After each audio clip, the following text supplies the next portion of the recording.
Hello everyone, welcome to our YouTube channel, The Legal Playbook. Today we are going to start the next sections into the Payment of Wages Act 1936. इसमें हम जो बाकी के section है section 20 to section 24 सारे cover कर लेंगे. आज हमारा payment of wages act end होगा. पूरा जो एक्ट है वो ख़त्म हो जाएगा. Okay, let's start. Section 20 penalties for an offenses under the act. Penalties क्या है अंडर द एक्ट में, पेनाल्टीज कौन कौन से वो देखेंगे. Whoever being responsible for payment of wages to the employed person contravenes any provision of the act following section, namely section 5 except subsection 4, section 7, section 8 except subsection 8, thereof section 9, section 10 except subsection 2, thereof section 11, section 13, both inclusive, shall be punishable with the fine not less than 1500 rupees but may extended 7500 rupees तक वो बढ़ सकता है. Whoever contravenes the provision of section 4, subsection 4, section 5, section 6, subsection 8 जो ऊपर था वही है, subsection 10 और section 25 shall be punishable with the which the extended rupees 3750 rupees जो है वो यहाँ पे फाइन लगेगा यहाँ पे. उसके बाद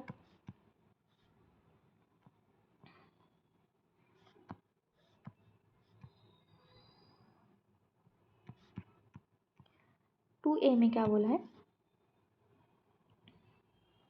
whoever being required to nominate or design the person under section 3 fails to do, such person shall be punishable with the fine extended rupees 3000 rupees. Whoever being required under this section maintain any records or register or furnish any information fails to maintain the register record, willfully refuses to without lawful excuse neglects to furnish such information. सी में बोला है willfully furnishes or cause of furnished any information or returned which he knows to be false. उसके बाद जो है D refuses answer, willfully gives false answer to any question necessary obtaining the information required by punished. इसका हम chart देखेंगे जो section 20 है. Okay okay section 20 penalties for an offence under act. इस चार्ट में हम पूरा जो सेक्शन 20 है एवरी सबसेक्शन हमने यहाँ पे ईच सेक्शन हमने यहाँ पे सबसेक्शन है कवर किया है, कोई भी पॉइंट नहीं छोड़ा है. यहाँ पे सबसेक्शन जो है सबसेक्शन 1 में तो यहाँ पे ऑफेंस, जो ऑफेंस क्या है, failure to comply with the important wages payment provision. अगर आप जो ये प्रोविजन है वो फुलफिल करने में फेल हुए तो आपको इतना फ़ाइन लगेगा. तो यहाँ पे जो है सेक्शन 5 में जो है सेक्शन 5 अगर आप यहाँ पे कॉन्ट्रावेंट कर रहे हैं, फेल हो गए जो फुलफिल करने में. सबसेक्शन 4 है, सेक्शन 7 है, सेक्शन 8 है, एक्सेप्शन भी दिया है यहाँ पे. एक्सेप्शन में सबसेक्शन 8 जो है वो यहाँ पे आएगा. Section 9, section 10 except subsection 2, 11 to section 13 में भी आएगा यहाँ पे. तो बेसिकली यहाँ पे जो है वो फ़ाइन इतना फ़ाइन नॉट लेस दैन 1500 यहाँ पे फ़ाइन लगेगा टू अप टू 7500 तक यहाँ पे फ़ाइन लगेगा. उसके बाद फॉर एग्जांपल यहाँ पे employer fails to pay the wages is required by section 5, timely payment देना है यहाँ पे. अगर आप फेल हो गए तो इतना फ़ाइन यहाँ पे लगेगा 1500 अप टू 7500.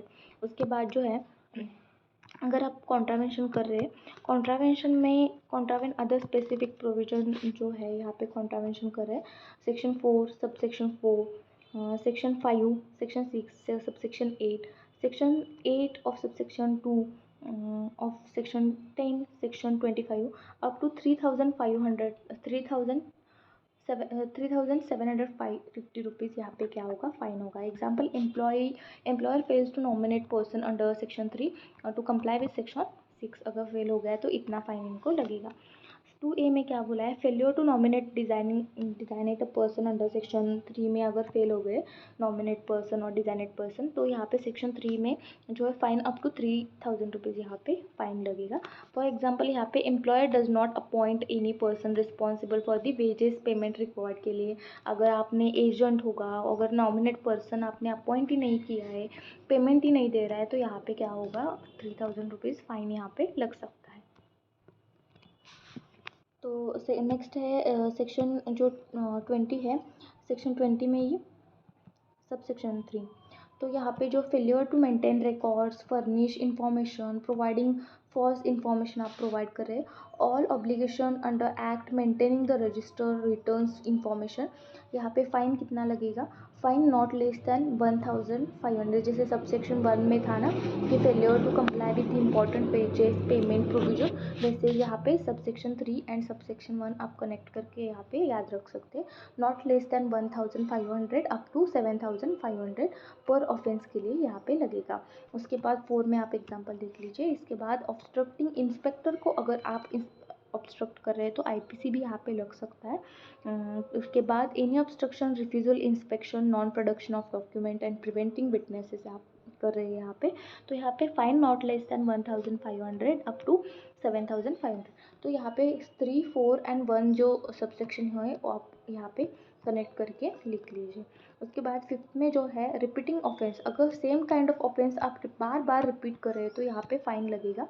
तो same provision above, imprisonment fine not less than 3750 rupees up to 22,500 rupees यहाँ पे आपको फ़ाइन लग सकता है। मैक्सिमम फ़ाइन है यहाँ पे 22,500 फ़ाइन है यहाँ पे।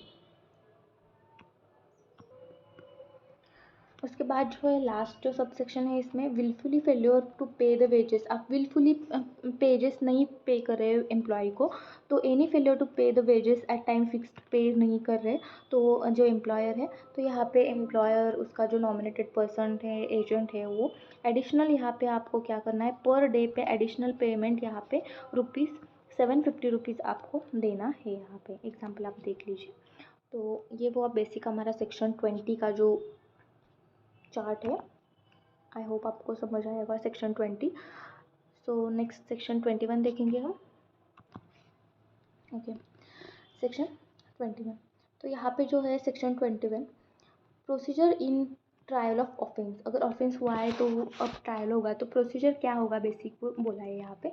तो court can't start trial of offences under section 20 clause 1 में वो पेनाल्टी बोला है, तो यहाँ पे डायरेक्टली 20 क्लॉज 1 में नहीं ट्रायल स्टार्ट कर सकते unless the claim under section 15 has been partly और fully allowed and sanction given under the complaint. पहले आपको सैंक्शन लेना पड़ता है, उसके बाद ही क्या होता है, कंप्लेंट फाइल होता है। बिफोर जो सेकंड है प्रोविजन, उसमें क्या बोला है, before sanction accuse allowed to explain the failure, क्यों आपने जो फेल्यूर है, रीज़न टू बिलीव आपको क्या है कि सफिशेंट कॉज हुआ, तो अगर कुछ सफिशेंट कॉज हुआ तो वहाँ पे पेनाल्टी नहीं लग सकती है। तो यहाँ पे अपॉर्चुनिटी ऑफ बीइंग हर्ड होगा, ऑडियल ट्रम पार्टम जो नेचुरल जस्टिस का प्रिंसिपल है यहाँ पे क्या होगा, मेंटेन किया जाएगा। उसके बाद ड्यू बोनाफाइड एरर होगा, इमरजेंसी होगी, वर्कर रिफ्यूज़ल होगा, यहाँ पे स्ट्राइक होगा, कुछ तो रीज़न होगा यहाँ पे। उसके बाद थर्ड में court needs to inspector sanction मिलेगा, take cognizance on some offences में। उसके बाद जो फोर्थ पॉइंट है उसमें क्या बोला है, फोर्थ पॉइंट में court must consider the compensation already awarded before the imposing, fine impose करने से पहले अगर आपने कोई कंपेंसेशन दिया है तो यहाँ पे कोई कंपेंसेशन और यहाँ पे कंसिडर करेगा। सिंपल एग्जांपल में हम देखेंगे कि court will only try a wages related offenses if wages claim is already decided है एंड द क्लेमनेंट ऑथराइज्ड है, accused can explain reason for the failure, some complaints required inspector approval होगी यहाँ पे, fine consider previous compensation में fine भी यहाँ पे क्या होगा, इंक्लूडेड होगा। सिंपली इतना ही प्रोसीजर है यहाँ पे। सिंपल प्रोसीजर में क्या है कि सिंपल प्रोसीजर में कोर्ट विल नॉट डिसाइड और ट्राई वेजेस, मतलब जो है कोर्ट ओनली ट्राई की वेजेस रिलेटेड जो प्रॉब्लम है वही जो ऑफेंसेस है वही ट्राई करेगा। Already decided and complainant authorised है हुआ है, अक्यूज्ड कैन एक्सप्लेन रीज़न क्यों आप फेल हो गए, ऑलरेडी आपको जो है वो डिसाइडेड है फिर भी आप फेल्योर है तो क्यों वो रीज़न यहाँ पे मेंशन करेगा। उसके बाद जो explain the reason for failure, some complainants required the inspector's approval, यहाँ पे है वो लगता है यहाँ पे तो इंस्पेक्टर का अप्रूवल लगेगा।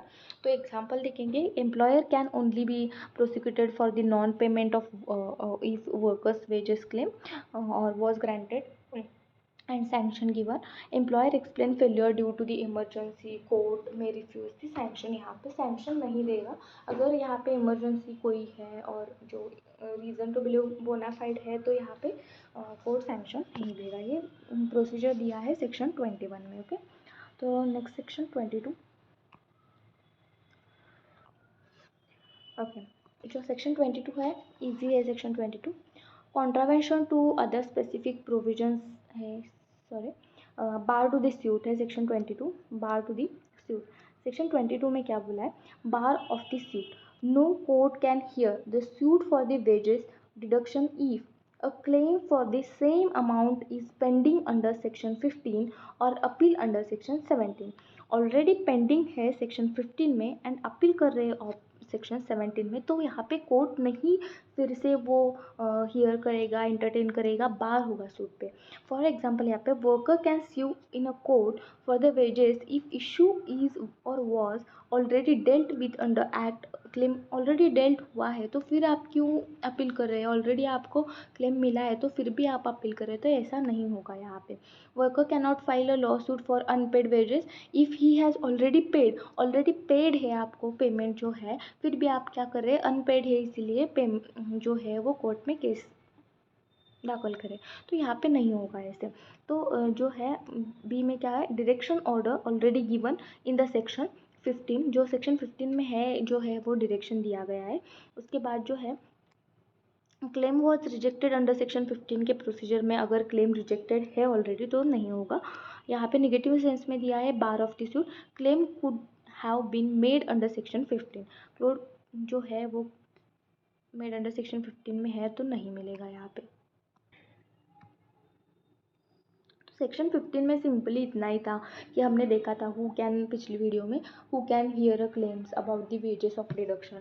तो यहाँ पे जो है सेक्शन 15 में अगर पेंडिंग अमाउंट जो है वो सब सेक्शन 2 में who can claim and subsection 3 में how the claim were handed, जो कंपनसेशन है उसके ग्राउंड्स दिए थे, ऑनेस्ट मिस्टेक, जेन्युइन डिस्प्यूट है तो इसमें, एंड पेनाल्टीज जो फॉल्स एंड मैलिशियस आप क्लेम लगा रहे हो तो वैसे नहीं होगा यहाँ पे, वो जो सब सेक्शन 4 में बताया गया है।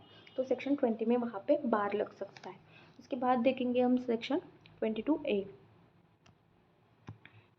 22A में protection of action taken in good faith, अगर आप एक्शन लिए हो इन द गुड फेथ तो यहाँ पे आपको 100% यहाँ पे क्या मिलेगा, यहाँ पे प्रोटेक्शन मिलेगा। यहाँ पे नो लॉ सूट और प्रोसिक्यूशन अगेंस्ट गवर्नमेंट और it's officer for action done in a good faith under this act.